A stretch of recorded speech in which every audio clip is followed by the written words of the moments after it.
Have you ever heard the names Ahmed and Ahmed and thought, wait, are those the same?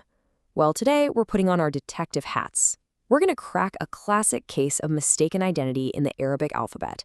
And believe me, it all comes down to one tiny but super important clue.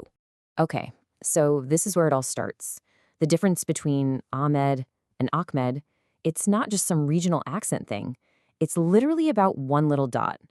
That tiny mark completely changes the letter, which changes the sound, and boom, you've got a different word. Let's dive in and break this down. All right, first things first. Every investigation starts with a sound. You know, like a detective trying to recognize a voice on a recording. We've got to train our ears to pick up on the unique sound of our target letter. This is our first piece of evidence. So meet our prime suspect, the letter Kha. Now, what makes it so tricky?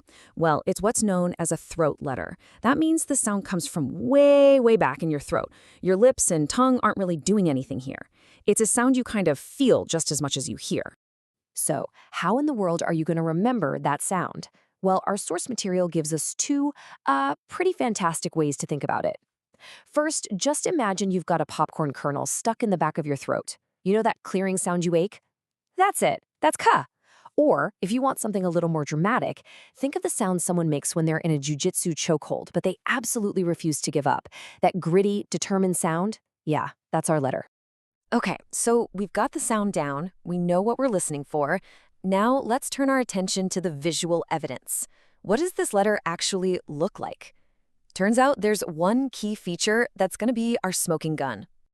Here it is. This is what you're looking for.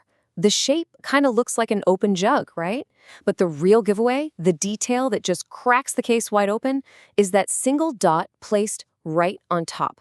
Not on the side, not underneath, always, always on top. That's the telltale sign. We've got our profile locked and loaded. We know the popcorn kernel sound, and we know the jug with a dot look. So it is time to put our detective skills to the test. Let's sift through the evidence and find our Kahan. And welcome to the lineup. As you can see, our suspect is hiding in plain sight, mixed in with a bunch of similar-looking letters. These are the decoys, right? They're designed to throw us off the trail. But we're smarter than that. We know exactly what to look for. Let's check out our first possibility here.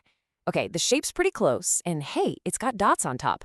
This is looking promising, but let's get a closer look. And nope. Not a chance. Here's our first rule in action. We are looking for one single dot, not three. That's a clear mismatch. So the hunt continues. Ooh, okay. Now this is interesting. It has a single dot, and it's right there on top. This one seems to fit the profile. Could this finally be our Ka? Ah, another clever imposter. Our source material points out that this one has a kind of loop-de-loop in its design. But our target, Ka, is described as lean and sharp. This one's just too curvy. The physical profile is all wrong. All right, your turn. You're in the driver's seat now. We've ruled out the obvious fakes. You know the clues. A lean, sharp shape with one single dot on top. Take a second, scan the line. Can you spot the real Ka in this lineup? And there it is. Bingo! Case cracked. Look at that, the clean, sharp lines, and, of course, that unmistakable single dot right on top. It's a perfect match. We found our Ka.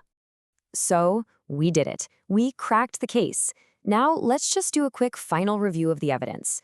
You know, just to make sure we never fall for this case of mistaken identity ever again. And here's the final breakdown, side by side. On the left, you've got Ha, like in Ahmed. Think of that as the empty jug. No dots. And on the right, our star, Kha, with its signature telltale dot. Once you see it like this, the difference is crystal clear. And this quote really just says it all, doesn't it? The difference is one little dot and a popcorn kernel stuck in your throat. This idea from our source material is brilliant because it perfectly connects what you see with what you hear.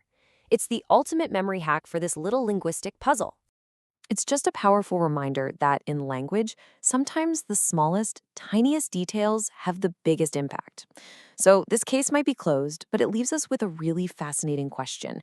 Where else in the world of words does one little mark create a whole world of difference? Let us know what you think.